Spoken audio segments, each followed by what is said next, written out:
had a death doula, Alua Arthur, on the show. Do you know Alua, Yeah. or her work or her book? Yep, she's Yeah, beautiful. yeah. Wonderful. What is there like a competition between hospice nurses and death doulas, like a wrestling match? I hope not. I mean, I can be a whole, don't dare me to wrestle. No, I'm just kidding.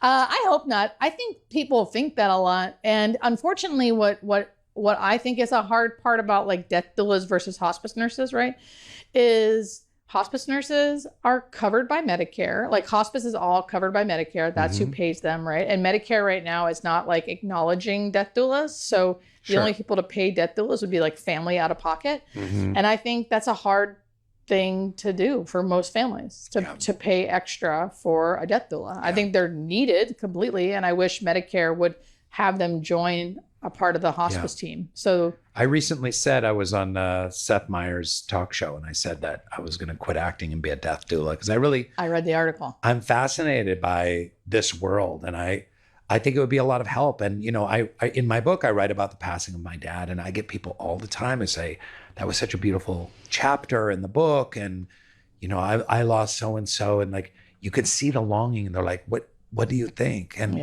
I always look at them and I say, I'll tell you something. Here's what I know to be true, is that we are spiritual beings and we're here for a short time on this plane, and there's infinite other far more glorious planes after this one, and that your mother, your cousin, your sister, your father, your grandfather, they're on a journey, and you will absolutely meet them again, and they're on an incredibly beautiful journey, and that death is not the end. It's really just the beginning. And I tell people that every time I interact with them, and they're asking me about it. I don't go up to people in Trader Joe's and start.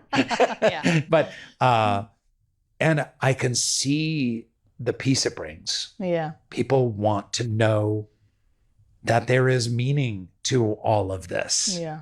I think one of the really tough things in a materialist worldview, the idea that we're an assemblage of miscellaneous, molecules that formed neurons because an explosion happened, 4.7 billion years ago, and that when it's lights out, that's the end and there's nothing else, then there is an inherent kind of meaninglessness baked into that premise. And you could say, well, find your own meaning in your life and enjoy life because it's so short. And it's like, sure, but we have a natural human longing for something more. I was just gonna say, I mean, I can talk to all points. Like even if someone wants to say, like my dad would say that it is meaningless, and when we die, we die.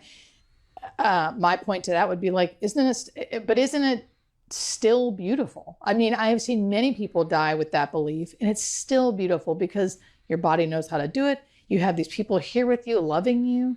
Despite how uncomfortable it is to watch you die, they're watching you die. That's hard for them. They're still going to sit there and do it. Like, to me, there's beauty in all of it. And I think there's something so vulnerable being able to say, like, I want there to be something more, and I'm so afraid there isn't, or I can't be sure. So because I can't be sure, I better just say there isn't.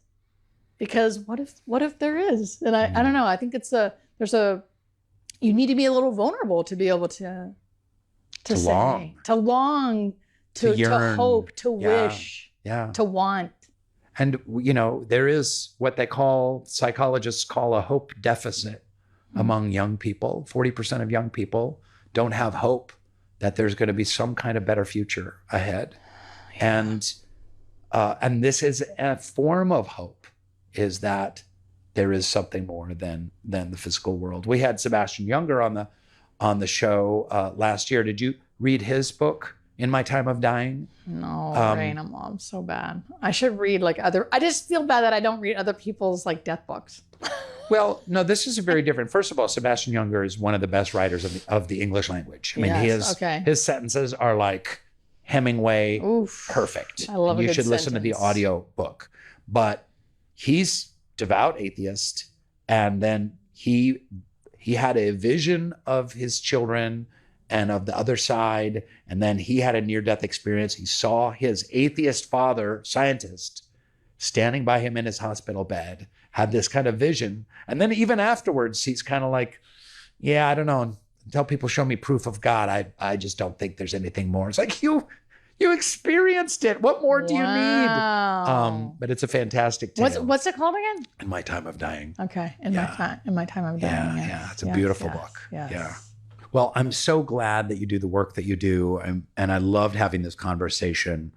I think that you talk a lot about denial, and denial of death is one of the big ones. And in our culture, we don't talk about it. We don't think about it.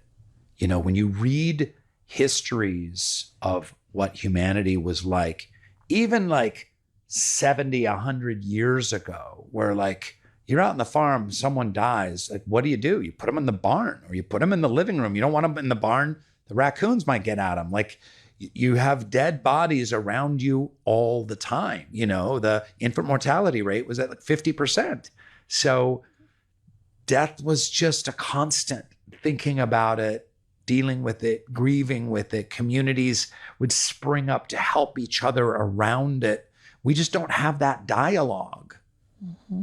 Thoughts on what else we can do to continue to have a deeper dialogue, understanding, and connection to something that we're all going to undergo?